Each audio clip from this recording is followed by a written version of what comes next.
បាទជំរាបសួរក៏ដូចជាសួស្តីដល់បងប្អូនសិស្សានុសិស្សនៅថ្នាក់ទី10ទាំងអស់គ្នា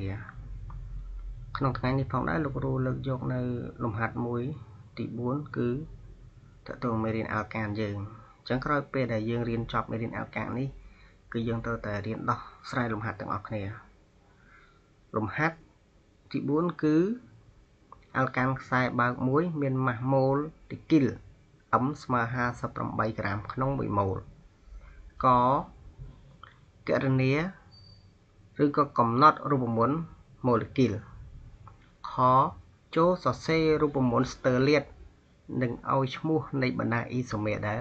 មានអញ្ចឹងដើម្បីដោះស្រាយលំហាត់បានគឺបងអូនត្រូវស្រង់បំរាបសិនបាទតោះចូលទៅចំណុចបន្ទាប់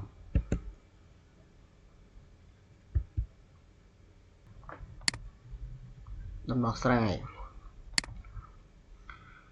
កកំណត់រូបមន្តម៉ូលេគុលអញ្ចឹងបំរាបគឺ M របស់អាល់កាននេះស្មើនឹង58ក្រាមក្នុង1ម៉ូល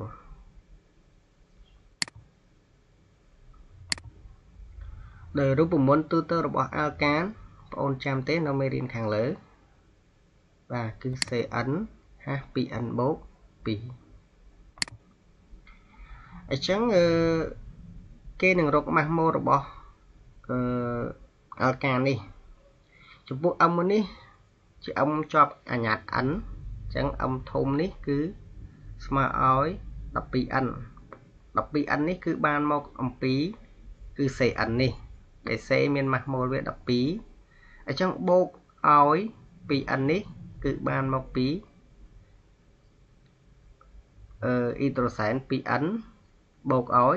2បាទអញ្ចឹងស្មើឲ្យ 14n បូក 2ក្រាមក្នុង1ម៉ូលដោយ M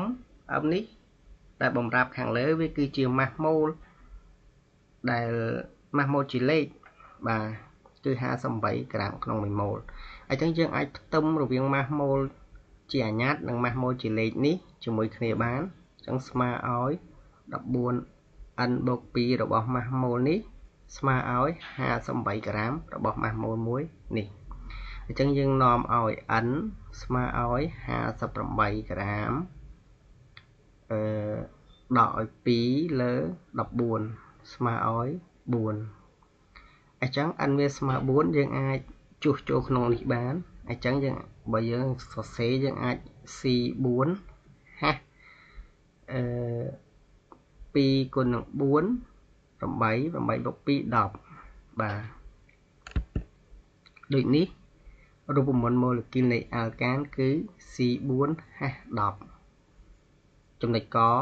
លោកគ្រូបានបង្ហាញរួចហើយដូចនេះយើងចូលដល់ចំណុចបន្ទាប់បាទទីកនេះគឺចូលសរសេររូបមន្តស្ទើរលាតនិងឲ្យឈ្មោះនៃបណ្ដាអ៊ីសូមេដែលមានអញ្ចឹងក្រោយពេលដែលយើងរកបានអំបញ្ញមិញនេះរូបមន្ត